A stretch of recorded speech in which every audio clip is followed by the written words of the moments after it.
Hello friends, welcome to learning Himachal की MCQ revision series में आपका स्वागत है। आज के सेशन में हम पॉलिटी के एमसीक्यूज रिवाइज करेंगे। आपके लिए इन एमसीक्यूज की एक्सप्लेनेशन इंपॉर्टेंट रहेगी।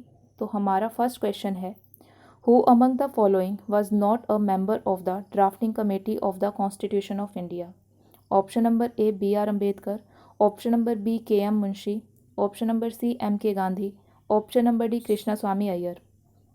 तो जो हमारी ड्राफ्टिंग कमेटी थी ये सेटअप हुई थी 1946 में। 29 अगस्त 1946 में हमारी ड्राफ्टिंग कमेटी सेटअप हुई थी और फाइनली ड्राफ्ट जो है वो पास डिक्लेयर किया था नवंबर 1949 में। हमारी ड्राफ्टिंग कमेटी में टोटल 7 मेंबर थे जिनको हेड कर रहे थे बी आर अम्बेडकर जी। तो K M Munshi ji, B R Ambedkar ji, Krishna Swami Ayyar, इनके अलावा मोहम्मद सादुल्ला, टी कृष्णाचारी, एन माधव राव, गोपाला स्वामी अय्यर, ये टोटल 7 मेंबर थे हमारी ड्राफ्टिंग कमेटी में। तो महात्मा गांधी जी ड्राफ्टिंग कमेटी के मेंबर नहीं थे। तो इस क्वेश्चन का राइट आंसर है ऑप्शन नंबर सी। हमारा अगला क्वेश्चन है, in the constitution of India the term federal appears in A the preamble, B part 3 of the constitution, C article 368, D none of the above.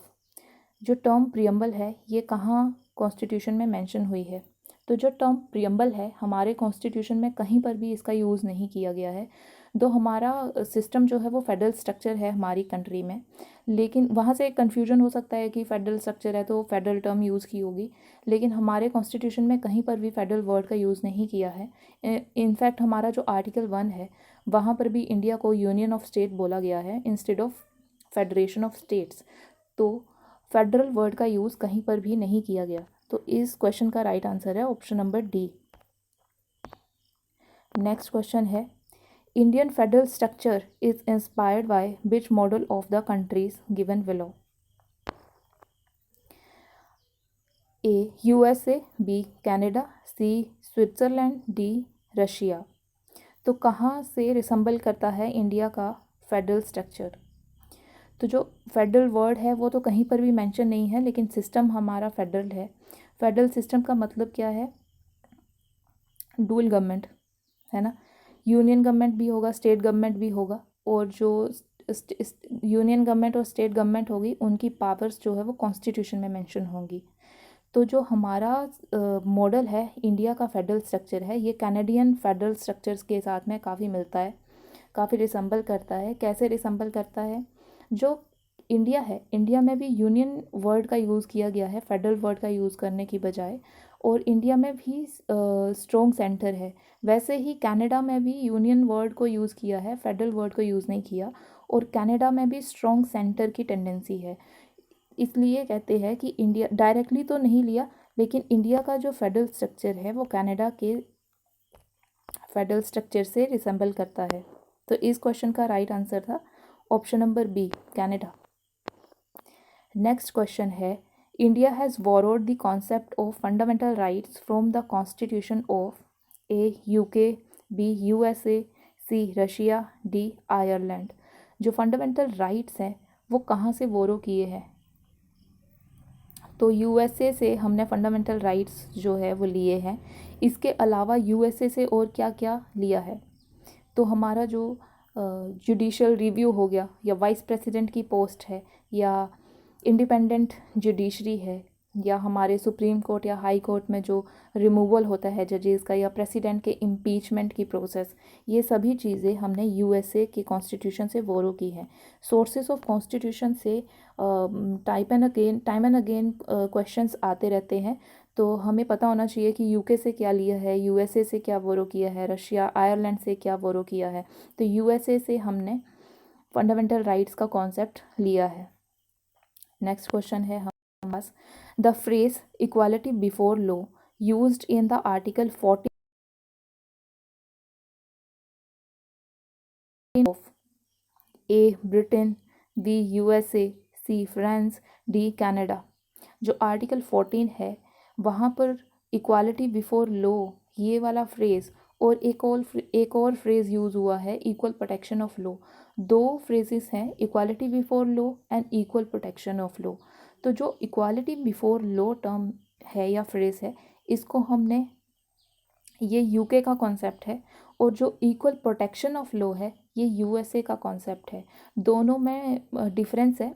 जो equality before law है ये concept बोलता है कि equal treatment करो हर circumstances में, सभी के साथ इक्वल ट्रीटमेंट करो सब सब्सटेंसेस में। लेकिन जो इक्वल प्रोटेक्शन ऑफ लॉ है ये थोड़ा सा डिफरेंट है। ये कहता है कि इक्वल सर्कमस्टांसेस में इक्वल ट्रीटमेंट करो। फॉर एग्जांपल अगर कोई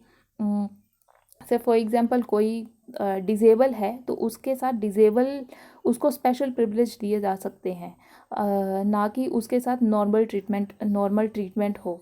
तो जो दोनों टर्म्स हैं दोनों ही एक जो कॉन्सेप्ट है इक्वालिटी बिफोर लॉ ये अपने आप में एक नेगेटिव कॉन्सेप्ट है, और जो इक्वल प्रोटेक्शन ऑफ लॉ है ये अपने आप में पॉजिटिव कॉन्सेप्ट है।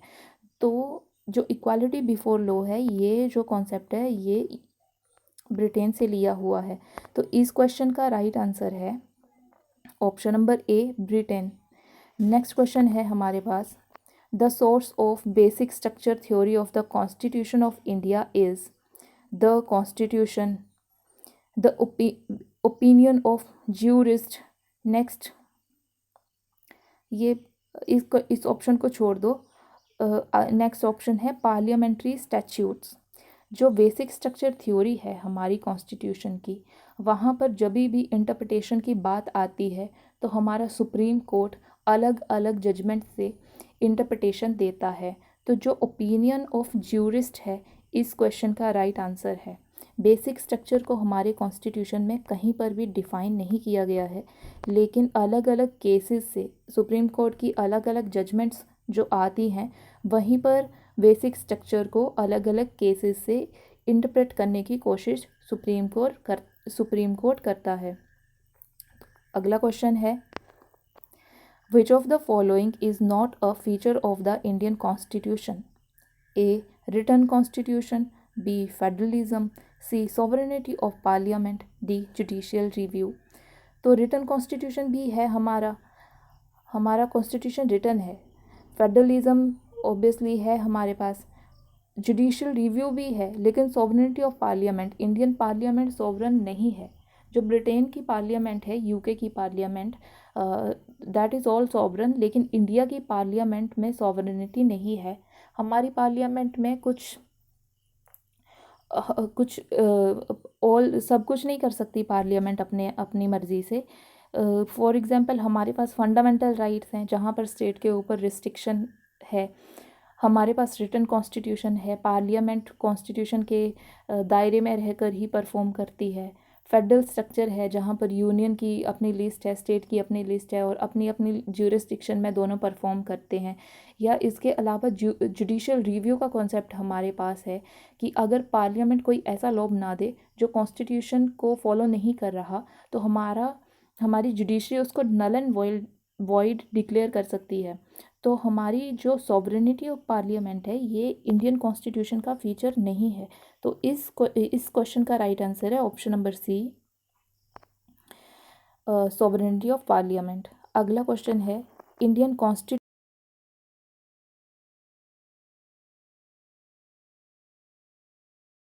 तो जो इंडिया का कॉन्स्टिट्यूशन है, इंडिया का कॉन्स्टिट्यूशन फेडरल कॉन्स्टिट्यूशन है। हम फेडरल फीचर्स को नो डाउट दोनों फीचर है हमारे पास, यूनिटरी फीचर भी है और फेडरल फीचर्स भी हैं। तो हम कंफ्यूज कर सकते हैं कि क्वाजी फेडरल है या फेडरल है, लेकिन इस क्वेश्चन का राइट आंसर है फेडरल, ए। फेडरल जो फेडरल स्ट्रक्चर है उसके क्या क्या फीचर होते हैं? आपके पास सेंटर गवर्नमेंट होगी, आपके पास स्टेट गवर्नमेंट होगी, यानी कि डूल गवर्नमेंट होगी, अपनी अपनी यूनियन लिस्ट स्टेट लिस्ट में परफॉर्म करेंगे दोनों ही। और रिटन कॉन्स्टिट्यूशन होगा, रिजिड कॉन्स्टिट्यूशन होगा, कॉन्स्टिट्यूशन की सुप्रीमेसी होगी, यानी कि ऑल सुप्रीम कॉन्स्टिट्यूशन है, कॉन्स्टिट्यूशन के दायरे में रहकर ही सभी चीज़ें परफॉर्म होगी। तो इंडियन कॉन्स्टिट्यूशन में फेडरल फीचर्स तो हैं लेकिन यूनिटरी फीचर्स भी है। तो जो हमारे केसी व्यूरे थे उन्होंने हमारे कॉन्स्टिट्यूशन को क्वाजी फेडरल बोला है, लेकिन आप प्लीज़ इसको कंफ्यूज ना करें, यहाँ पर जो राइट आंसर होगा वो फेडरल होगा। नेक्स्ट क्वेश्चन है हमारे पास, which one of the following is not a part of the basic structure of Indian constitution? Basic structure का पार्ट क्या नहीं है इनमें से? Rule of law, B secularism, C republican form of government, D parliamentary form of government. जो basic structure है वो कहीं पर भी डिफाइंड नहीं है इंडियन कॉन्स्टिट्यूशन में।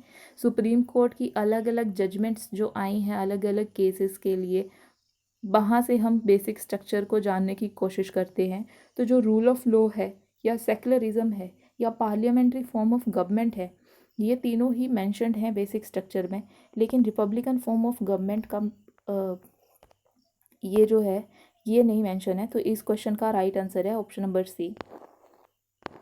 अगला क्वेश्चन है, Indian constitution is A rigid, B flexible, C neither rigid nor flexible, D partially rigid partially flexible. So option number C और डी में कन्फ्यूजन हो सकती है कि पार्शली रिजिड है, पार्शली फ्लेक्सिबल है या नीदर रिजिड नॉर फ्लेक्सिबल है। तो जो हमारा कॉन्स्टिट्यूशन है ना तो वो रिजिड है ना ही वो फ्लेक्सिबल है। According to time, according to situation amendments होते रहते हैं। तो हमारा कॉन्स्टिट्यूशन जो है वो ब्लेंड है, रिजिडिटी और फ्लेक्सिबिलिटी का ब्लेंड है। तो इस क्वेश्चन का जो राइट आंसर है वो है right option number C, neither rigid nor flexible. Next question है हमारे पास, the idea of concurrent list in the Indian constitution has been borrowed from A USA, B Switzerland, C Australia, D USSR. तो जो concurrent list का concept है ये कहाँ से बोरो किया है? तो जो ऑस्ट्रेलिया है वहाँ से हमने कंकरेंट लिस्ट ली है, जॉइंट सिटिंग ऑफ पार्लियामेंट लिया है, या इसके अलावा ट्रेड एंड कॉमर्स के जो भी प्रोविज़न है ऑस्ट्रेलिया से बोरो किए हुए हैं। तो फिर अगेन सोर्सेज ऑफ कॉन्स्टिट्यूशन से क्वेश्चन है और ये टाइम एंड अगेन पूछा गया है, तो आपको पता होना चाहिए कि कहाँ से क्या क्या लिया है। तो इस क्वेश्चन का राइट आंसर है ऑस्ट्रेलिया। अगला क्वेश्चन है, the idea of DPSP, directive principles of state policy in the Indian constitution has been taken from the constitution of A Ireland, B Canada, C South Africa, या D Australia. तो Ireland से सबको पता होगा कि DPSPs लिए हैं, लेकिन और क्या क्या लिया है? तो दो और इम्पोर्टेंट चीज़ें हैं जो हमें ध्यान में रखनी है कि जो प्रेसिडेंशियल इलेक्शन है उसकी जो प्रोसेस है, उसका जो मेथड है प्रेसिडेंशियल इलेक्शन का मेथड, वो भी हमने आयरलैंड से बोरो किए हैं।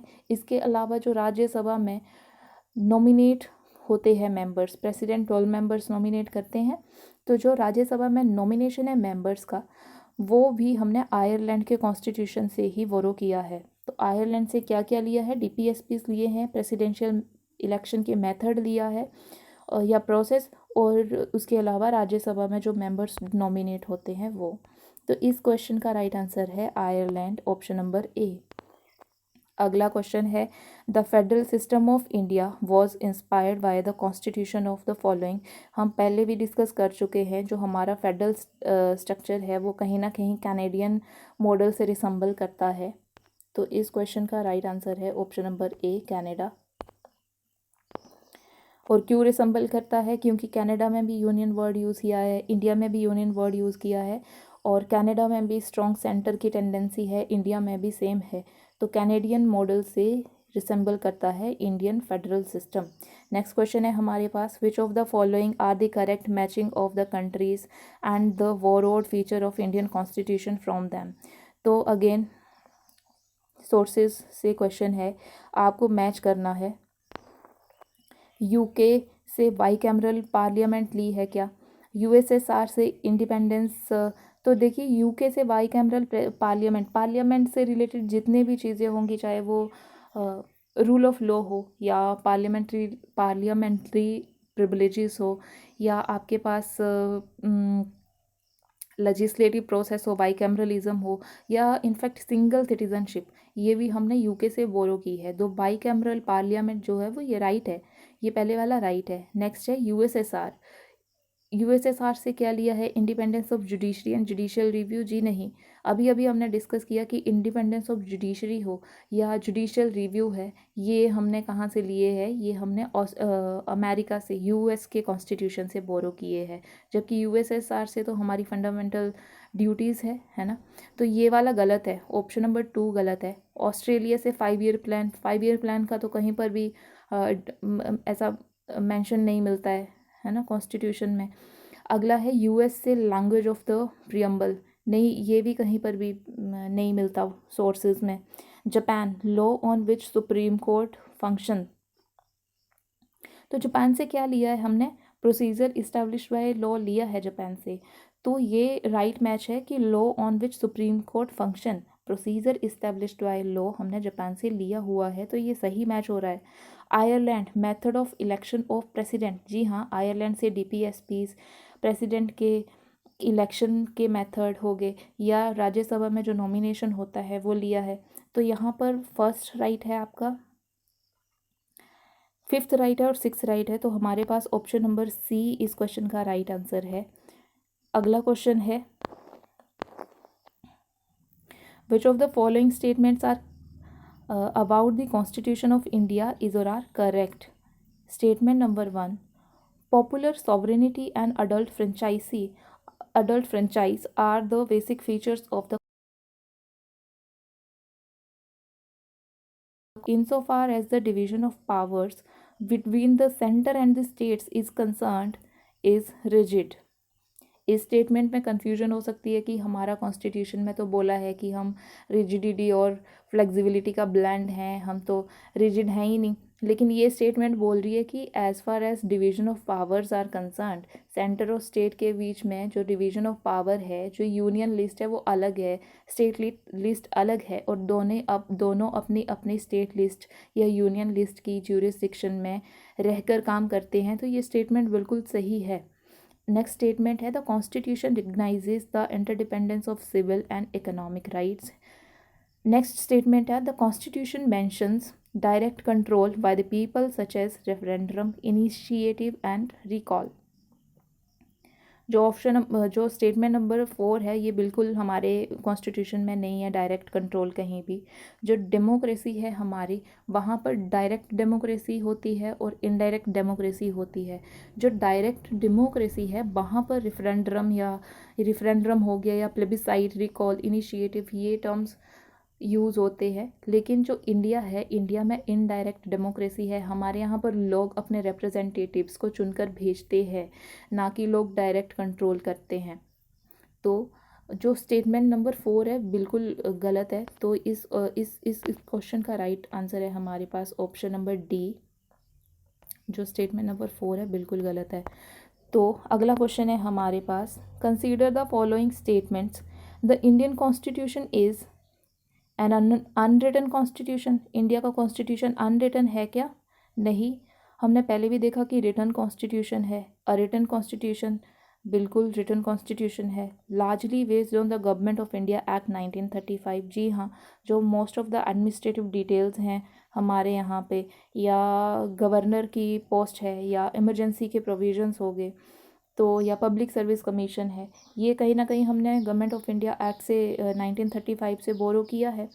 A gift of British parliament, तो यहाँ पर राइट ऑप्शन क्या है आपके पास? 2 एंड 3 बिल्कुल राइट है, तो इस क्वेश्चन का जो राइट आंसर है हमारे पास B, 2 and 3 statements are correct. India का कॉन्स्टिट्यूशन रिटन है और लार्जली बेस्ड है 1935 के एक्ट पर। नेक्स्ट क्वेश्चन आपके पास मैच करनी है, आपको लिस्ट 1 को लिस्ट 2 के साथ मैच करना है। लिस्ट 1 में अगेन आपके पास सोर्सेज से क्वेश्चन आ गया है कि कहाँ से कौन कौन सा क्या लिया है। तो जो इमरजेंसी प्रोविजंस है, देखो अभी मैंने आपको बताया कि इमरजेंसी प्रोविजंस है वो 1935 से लिए है, बिल्कुल सही, लेकिन जो फंडामेंटल राइट्स का सस्पेंशन है ड्यूरिंग इमरजेंसी, वो हमने जर्मनी के कॉन्स्टिट्यूशन से लिया है। लेकिन इस क्वेश्चन में मैच बनेगा सिर्फ जर्मनी के साथ ही आपका। फंडामेंटल राइट्स हमने यूएसए के कॉन्स्टिट्यूशन से लिए हैं। अगेन पार्लियामेंट्री सिस्टम जो है यूके के कॉन्स्टिट्यूशन से लिया है, और डीपीएसपी जो लिया है हमने आयरलैंड के कॉन्स्टिट्यूशन से लिया है। तो राइट ऑप्शन क्या बना हमारे पास? 4 4 3 1 2 1, 4 3 2 1। तो सी बना हमारे पास राइट आंसर इस क्वेश्चन का। अगला क्वेश्चन है हमारे पास, consider the following. The silent feature of Indian constitution provides for. A statement है आपके पास में single citizenship for whole of India. जी हाँ, हमारे पास सिंगल सिटीजनशिप ही है, कहीं पर भी डुअल सिटीजनशिप नहीं है हमारे पास, जैसे कि यूएस में है या कनाडा में है या ऑस्ट्रेलिया में है या इवन पाकिस्तान में है। इंडिया में सिंगल सिटीजनशिप है। सेकंड ऑप्शन है हमारे पास, सेकंड स्टेटमेंट है strictly federal form of government. तो strictly federal form of government नहीं है। हम टाइम के अकॉर्डिंग हमारे पास यूनिटरी यूनियन फीचर्स जो है वो, सेंटर जो है वो स्ट्रॉन्ग हो सकता है। तो स्ट्रिक्टली फेडरल तो नहीं है, हम क्वाजी फेडरल हैं। स्टेटमेंट नंबर 3 है unique blend of rigidity and flexibility. जी हाँ, Indian constitution is a unique blend, is an unique blend of rigidity and flexibility. तो फर्स्ट एंड थर्ड स्टेटमेंट हमारे पास राइट है। तो इस क्वेश्चन का राइट आंसर है option number D. Next question है, which of the following are considered as parts of the basic structure of Indian constitution. Basic structure का क्या क्या पार्ट है इंडियन कॉन्स्टिट्यूशन में? Republication and democratic form of government, secular character of the constitution, division between fundamental rights and directive principles of the state policy, federal character of the constitution। जो division between fundamental rights and DPSPs है, ये इस division की जगह अगर यहाँ पर harmony लिखा होता तो वो बेसिक स्ट्रक्चर का पार्ट होता, लेकिन डिवीजन नहीं है फंडामेंटल राइट्स और डीपीएसपीज में, डिवीजन नहीं मेंशन किया हुआ basic structure of the constitution में। Harmony between fundamental rights and DPSPs ये जरूर मेंशन है। बाकी के सारे राइट है, 1 2 एंड 4 स्टेटमेंट राइट है, और लेकिन ये थर्ड स्टेटमेंट है ये बिल्कुल इनकरेक्ट है आपके पास। तो इसका आंसर है डी वाला ऑप्शन।